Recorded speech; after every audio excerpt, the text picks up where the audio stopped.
Welcome to the Bright Ideas Podcast, where we share bold insights and real stories for people leaders building companies and cultures that scale. I'm your host, Desiree B. Sharp, keynote speaker and CEO of Color Vision Lab. We're the people and culture consulting firm helping creative businesses design smarter systems and build high-performing teams. Today, I'm joined by a very special guest, Kathy Bremer, Managing Director at Boardwalk Consulting and author of Headhunter Confidential. If you want to scale your business without sacrificing your culture, this conversation is for you. And if you're exploring ways to elevate your people strategy, DM us the word growth on LinkedIn for a free consultation. Kathy, welcome to Bright Ideas. How are you? Great, Desiree. I'm excited to be here. Me too. I'm so excited for this conversation. It's very timely, and I know it's going to positively impact so many people in our audience. So let's go ahead and dive in.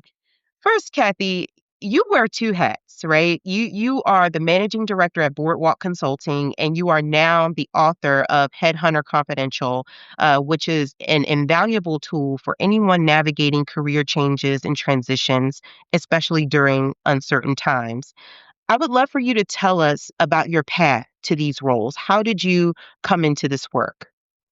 Great. Well, first of all, I've been in the headhunting world for about 18 years at Boardwalk, and Boardwalk does senior level placements, mostly in nonprofits and foundations, but we work with corporate as well as governmental individuals. And this is my fifth career, Desiree. So the first one sort of started with a one-way ticket to Tokyo, and I had a fabulous learning experience when I lived in Tokyo, including journalism. I then went into advertising in New York during the Mad Men era. I was there for the better part of a decade. I moved from there into nonprofit fundraising and headed fundraising for CARE International. And then I ran a public relations agency and found my current calling again 18 years ago. And I love every day of my life. I get to work with fantastic people, people in transition, people who want to find jobs they love. What a fantastic journey you've had. And it's an example to anyone who is seeking your book, seeking out the strategies in your book to navigate their own careers. You've been an example, a shining example of how these strategies can be put to work to gain fulfilling work, right? And find purpose in what you do. I want to know what inspired you to write your book, and what gap were you trying to fill in the career and hiring conversation? Yes, and as you mentioned too, different things for different times, right? When you're 25, you want to do something different than when you're 45, right? So you're always on a journey, and the journey can be joyful. And this is what inspired me to write the book: is that the time that you spend working is about a third of your waking hours, or a third of your life, even. So you want to have joy in that. And I find that everybody I work with, and I've worked with hundreds of people, they're all seeking a way to find meaning in their work, find fulfillment in their work. So I wrote the book in order to share with a broader audience the idea and the strategies of moving. And so I wrote the unwritten rules. I want people to know behind the scenes, what is it that happens when the door closes and the search committee is making a decision? Who gets the job? How do they get the job? What do you need to do to get the right job? How do you figure out what the right job is? It's all the unwritten rules, the things that we wouldn't normally know, that because of the hundreds of searches that I've done on both sides of the hiring table, I know what goes down and I want to share it. I want to help people. As a former career coach and recruiter myself, now I did early career recruiting I would say about 5 or 6 years ago. That was the main focus of my corporate work, which led me into my career coaching work prior to moving into the business that I have today. I can say that there's never enough tools or voices or resources in this space to help job seekers take control of their careers, own their careers, and really empower them in their job searches. A lot of the challenge I see with job seekers is around mindset roadblocks, positioning, proper career branding, and just a general awareness of how they're presenting themselves as a package, as a person that's going to contribute value to a team. So there can never be enough perspective around this topic. 100% agree. And it starts with mindset, doesn't it? If you have a mindset that says, I'm angry, I'm sad, I'm not valuable, that's going to seep in to your interactions. So I agree with you, Desiree. The first thing is mindset. And then I think that, self-awareness is the breakfast of champions, right? It's what we need to do. So my book has some great exercises for figuring out what animates us, what we're best at, what it is that we're meant to do now. Because I think taking charge of our careers has a lot to do with knowing who we are and what we're best at and what we own. What is our sort of package of experience, as you said, that we're bringing to market, and where do we want to be? Because if you don't know where you're going, you're not likely to get there. And then I talk about how to get there, and that can be our next topic. But back at you. That is powerful. Thank you for that, Kathy. And I could not agree more. When I think about where we are right now in the job market, things are just incredibly turbulent. We have layoffs, we have AI adoption, remote work shifts, return to office. There's just so many different things. From your perspective, what's changed the most about hiring over the past 12 to 18 months? Right. Well, it has to be, I think, the acceleration of the use of AI and technology, right? We've had automated tracking systems that screen resumes out. We've had that for decades, right? But I think what's new is all the tools of AI where employers can really streamline, frankly, the elimination of people. And so, when you're applying into sort of a black hole, which is what most websites are, your resume is unlikely to emerge with any sort of next steps, right? You're likely to feel ghosted, and it's very hard on your self-esteem. So what I really encourage people to do is to avoid applying online, avoid what some people call praying and spraying, right? Or spraying and praying, which is putting your resume out there and praying that somebody's going to notice it. The terrific plan, I think, is to know where you're trying to get, right? Know what your sort of buckets of opportunity are, right? Where might you want to end up, and find people who can talk to you about those areas, people that can give you advice, people that can refer you to other people. So be strategic. Don't spray your resume around. Don't apply to a lot of things. Try to avoid applying online, but really try hard to get that sense of where I'm going and what my value is, and then to meet other people who can help you learn about that area and help you get warm introductions, warm referrals, so that at least somebody's going to be looking at who you are and considering you, as opposed to just looking at, are the keywords right, and eliminating, 99% of resumes. It's just such a barbaric system right now. Barbaric is the right word. And that's such valuable advice. And it makes me reflect on my time in the corporate world applying for jobs. Now, granted, I've submitted job applications, but when I think about every job I've landed, it's always been by way of a connection. It's been someone who knew a person, someone I had an informational interview with. You just never know where those casual conversations could lead. And you kind of talked about the context around the whole person. When you submit your resume, you're just keywords, in an applicant tracking system. But when you have a personal introduction or a referral, that person is able to vouch for you in terms of your personality. They know your career story. They know if they like you or not, and they want to actually advocate for you. Those things matter, right? It matters. And I bet every one of your listeners has a network that's bigger than they imagine. They've worked with people, they've volunteered with people, they go to church with people, they've been in jobs where they've met people and they've maybe lost touch with a lot of them. And what's really shocking in a good way is when you reconnect with people, how glad they are to hear from you and how much they're willing to help you. And Desiree, if you ask for advice, most people are going to say yes. So ask for advice, be curious, hear what people are up to. If you ask for a job, the easy response is, gee, I don't know of anything, right? But if you ask for advice, people are most likely going to answer, yes, I'll give you advice. You are absolutely right about that. I can attest to that. Yeah. Very effective.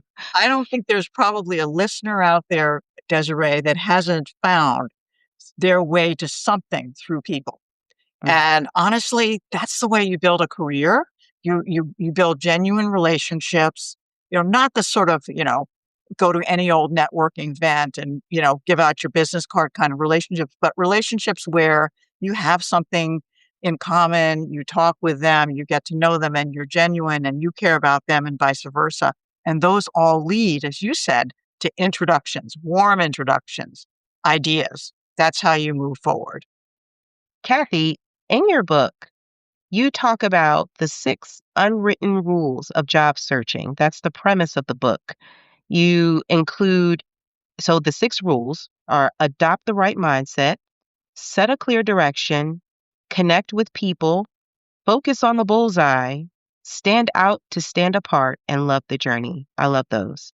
How have those rules evolved in today's tech-driven kind of AI filtered hiring process? So, i- has there been any key changes that you've made in how people should approach these rules, knowing that technology is moving at a pace that we just can't keep up with? Yes. I mean, I think, the sort of understanding the bullseye of where you're going is really important. So you want to understand your own bullseye, and that's the process of self-discovery, which was chapter 2 about knowing where your direction is. Then your people going to help you get to your direction. And then once you're there, Desiree, if you understand what is the problem the hiring group is trying to solve, right? If you can understand that mandate for the job, and then don't tell them all about you. Tell them all about the you that relates to their bullseye. And I think that's even more with people's attention spans are shorter now. And I think it's even more important to sort of key in, what is that bullseye? What experience do I have that tells you I can do this work and I want to do this work? You should never be afraid to communicate that you're passionate about it and you want to do it. And then once you have gotten the bullseye and you've communicated that and they're like, okay, she can probably do that job. Now the next step of that is standing out in your interviews.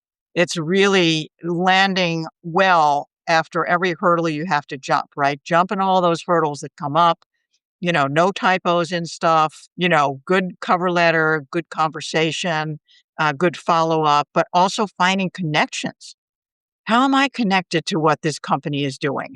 Oh, I happen to grow up in Eau Claire, Wisconsin, where the company was founded, or I happen to have gone to university with so and so that's on the committee that's hiring, or, you do your homework and you do your homework online and with people to find out as much as you can. And that's why I say don't pray and spray. Go for where you want to be. Go for the right places for you where your value is going to be valued. And then do your homework and really go in it to win it. Don't go into tons of stuff because you won't have the time to do all that work. Kathy, the unwritten rule, so the one focus on the bullseye, that might be my favorite one because one of the biggest mistakes that I see candidates make during the interview process is they don't focus on solving a problem. Every job exists to solve a problem. Now, granted, the value or the stakes of the problem varies based on the role, but we're not going into these conversations with the intent and focus on how am I going to be of service to you? How are my skills and my experience going to solve this pain point for you? We talk too much about it from a fluffy or feel good standpoint, but we're not tying it back to the core objectives of the job. And I think that costs a lot of people the job. You're exactly right. What's keeping them awake at night? And, they're not sitting around waiting to hear your biography. They're sitting around trying to find someone who's going to solve the problem. And so, as a candidate, you're going to succeed by being the one who can solve the problem. And, frankly, being somebody they want to work with. So you always want to be likable. You always want to connect. But you are so right. I have seen some of the best candidates really lose job opportunities by going in and talking all across the map. Let me tell you all about myself. No, I don't want to know about you. I want to know why you can do this darn job, right? They'll it's not about you in the beginning. It will be, but in the very start of it, they're trying to screen you out. And so you need to give them a reason to keep you in, and then they'll get to know you later on.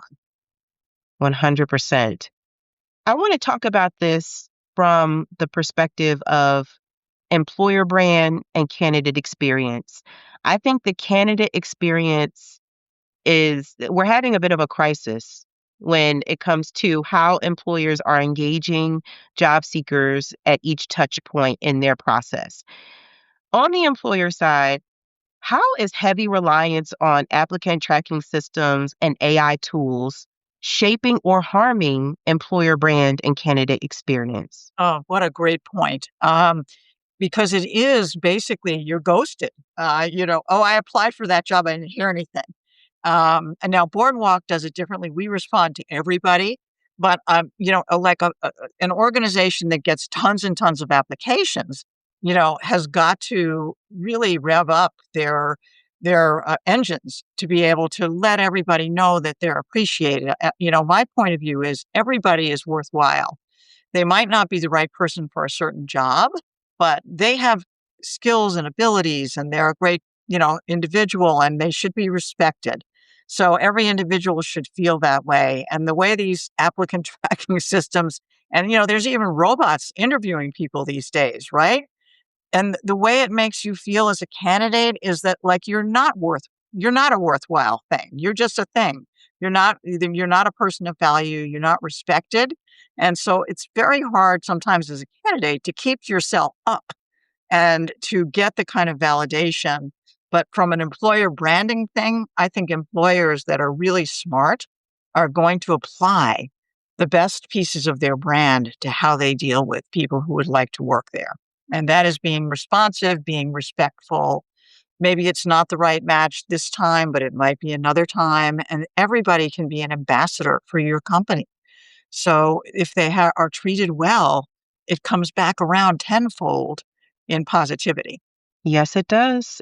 There are many times where referrals sometimes turn out to be the best hires. You have people who are great fits for your organization. They're high performers. And then they, may invite other people in their network who they share similar values and experience and background. And then you get to reap the benefits of those connections just by doing right by people.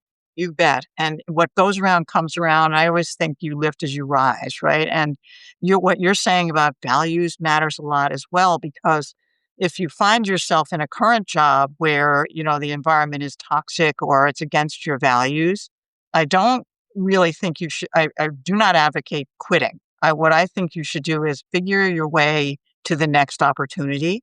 So even if you're in a situation right now that's not feeding your soul, or that is not utilizing your abilities, the easier path, of course, to a new job is to go from where you are, right? So try to get yourself some space to do that, sort of get my mindset set on the next adventure, figure out what that wants to be, start meeting the right people, and then, get some opportunities. And when you're at bat, to your point, bullseye, go for the bullseye, be the bullseye, give them examples. Tell them how you quantifiably raise morale, or how did you quantifiably increase, sales or fundraising or whatever it was that's relevant to the problem they're trying to solve. And then try to stand out and love the adventure, because the adventure is all about people. The journey is about people. And you're just going to be so much happier in your work when you meet people and go to work with people that share your values. Perhaps they want to make the world a little bit better, and they want to be respectful. And you're where there's a great match. And that's what I want for everybody. Absolutely. Kathy, we could probably talk all day about where the gaps are in the hiring process and where employers stand to improve upon their candidate experience.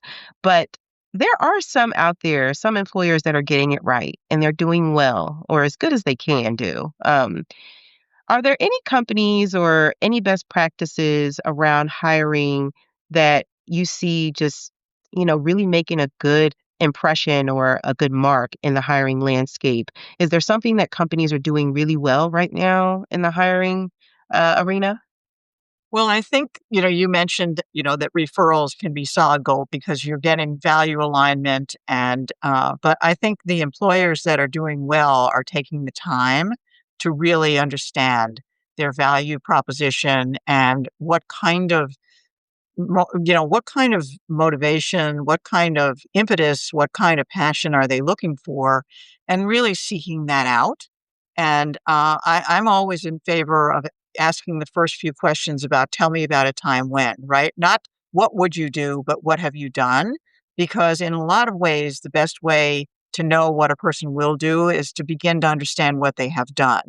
Because people vote with their feet. And if they're doing something, well, you've had certain accomplishments. Those accomplishments speak to your strengths. And you want to find somebody whose strengths match what you're looking to do. So if you need somebody that's a builder, that's maybe different from a agent or a grower.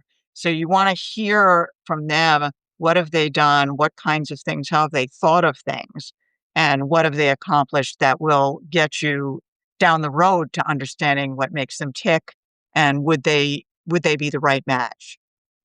Yes, that's very interesting, and I agree. A very valuable point to share. Just that I think employers can find some value from as well. But I think we always need to kind of take an empathetic approach. So it's tough being an employer in today's market because economic uncertainty is affecting companies across every sector, every industry of all sizes. And so it's very hard to determine what your hiring needs or your talent needs are when you're dealing with, fluctuations with the tariffs and so many different things that are affecting the Yeah. economy. I Chaos. read an article today that said fractional CEOs are going to be the future. So I think that you hire somebody who's versatile, adaptable, they're thoughtful, they have good judgment because you're going to have to flex. There's no job in which you don't have to change. There's no job in which you don't have to evolve. And one of the things, I was sort of talking to you about my 5 moves, right? I always look for a vertical learning experience. I want learning curves that are really tough. The tougher it is and the more you're learning, that makes you ready for the next thing. Yeah, early in my career, Desiree, I had a couple of bosses that were just horrible. I had one boss that used to call the team in the room in order to embarrass the person that had messed up in front of the rest of the team. And what I learned then was to get a bit of a thicker skin and to get a bit of, roll with the punches a little bit more. And you learn sometimes adversity is a good teacher, but certainly a vertical learning curve. That's really key because if you're always learning, you're always growing, and you're always flexible, you're going to have a career that will take you where you never imagined you would go, and you'll have a blast.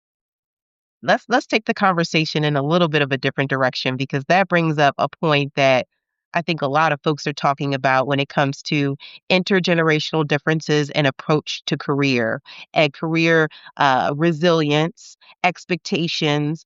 And, we're thinking primarily about we have the younger generation, which is Gen Z, the youngest generation going into the workforce.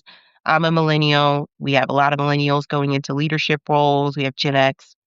And you're right. Those career defining moments when you've been knocked down, you've been embarrassed, you've been challenged, those really hard moments where you're like, "Oh my goodness, this is horrible." You look back and those are the moments that really prepare you with the grit and the tenacity that you need to weather future storms.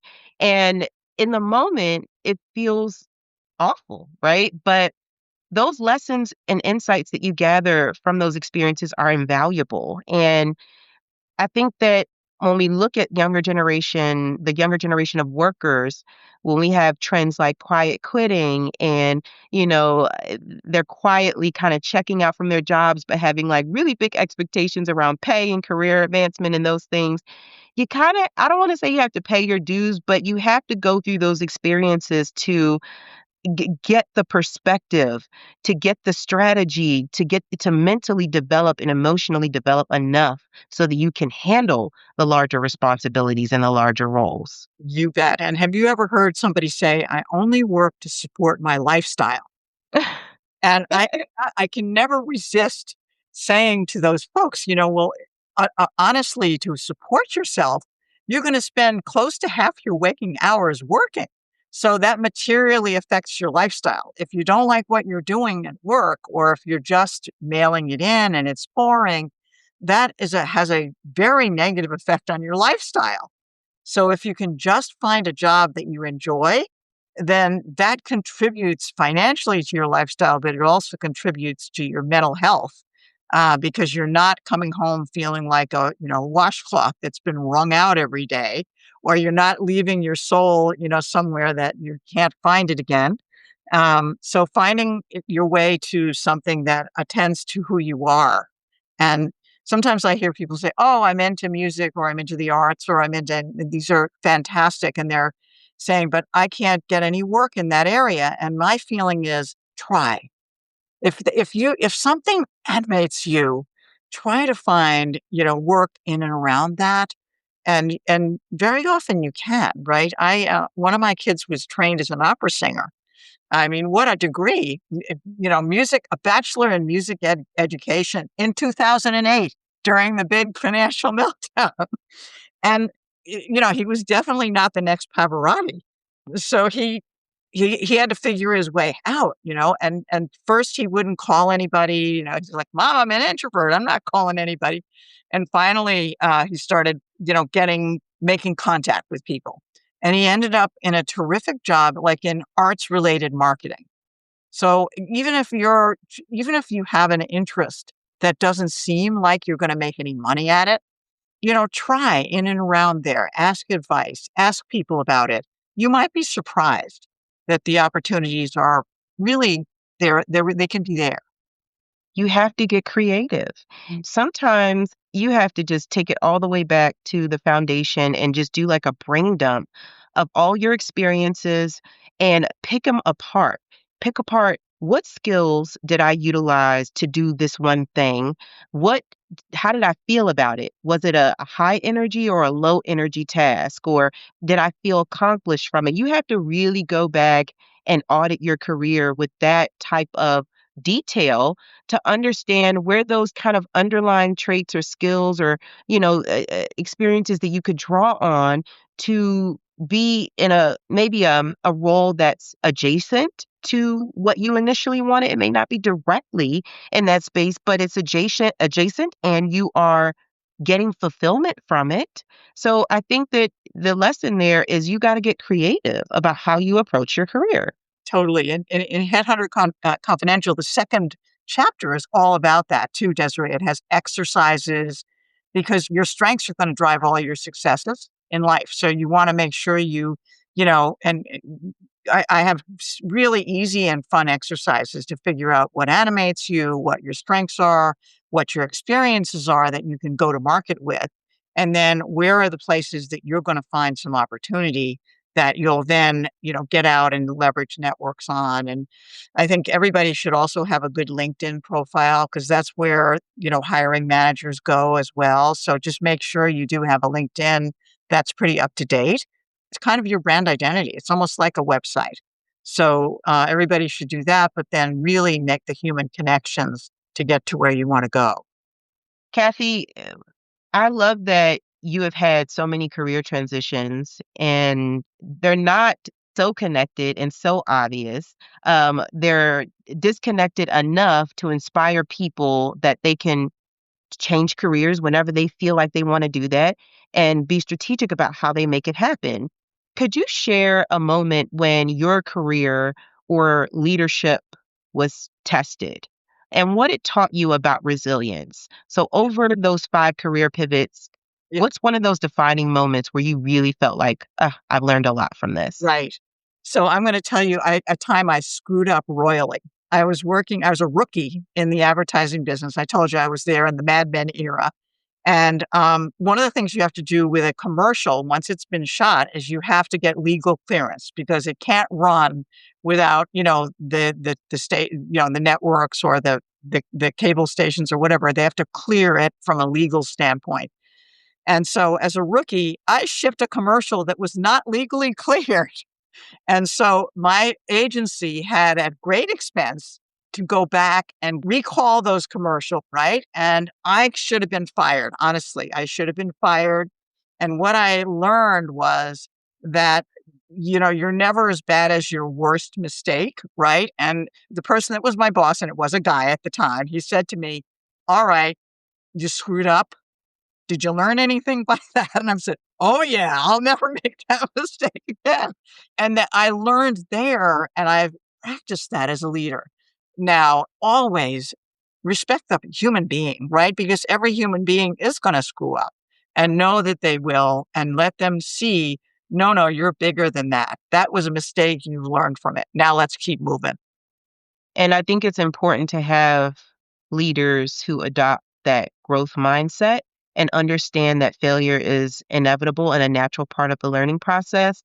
When you have leaders who are leading people, especially younger talent, and they don't have that level of empathy and understanding, and they're just very rigid about everything, like that experience could have, I don't want to say destroyed you. It could have really destroyed your confidence in yourself.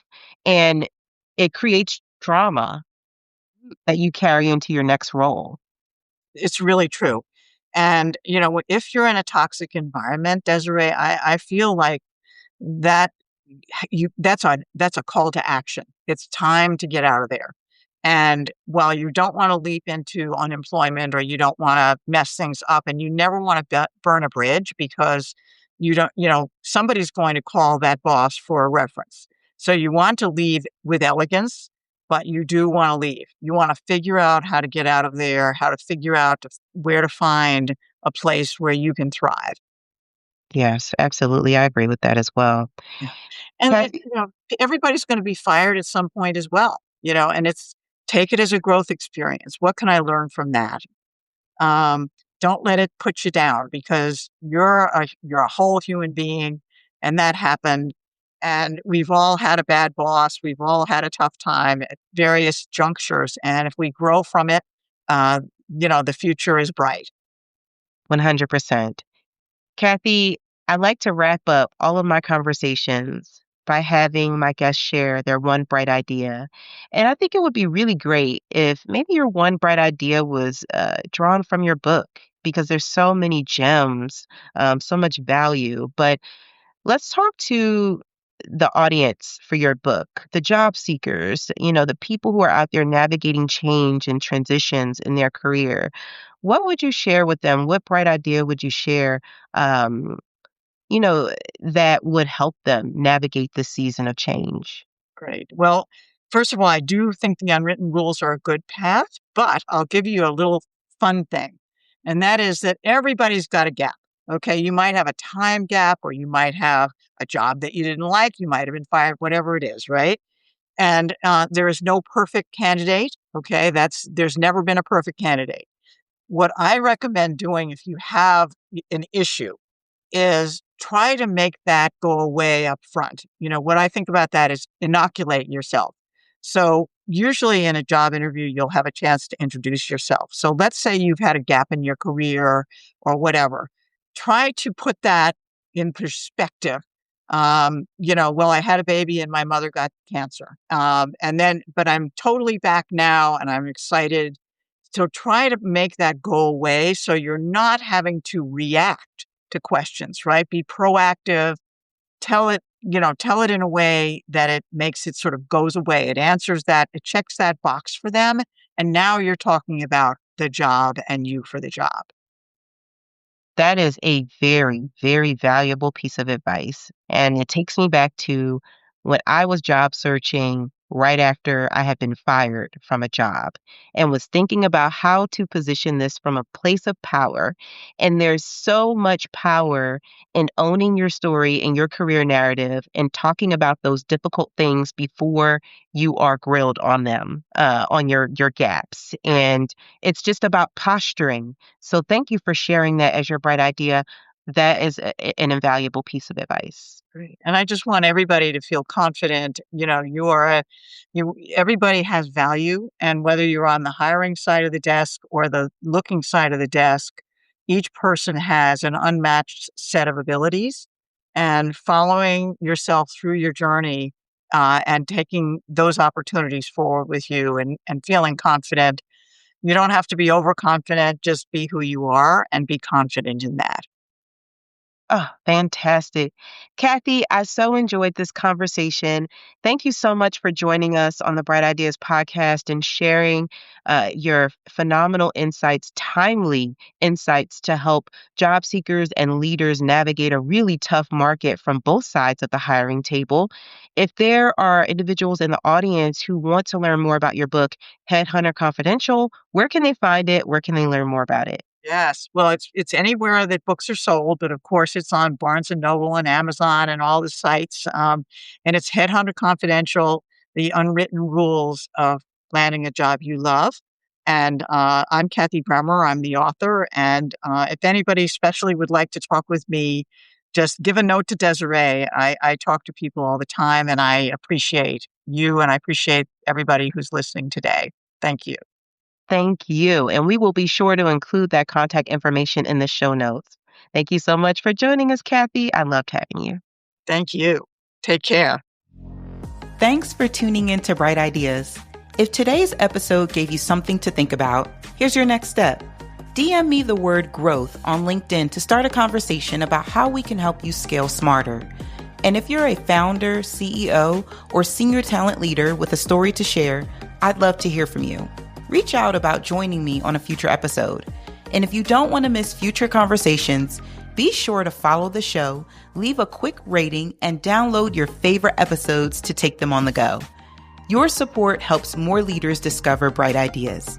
Until next time, be bold, be resilient, be sharp. I'm Desiree B. Sharp.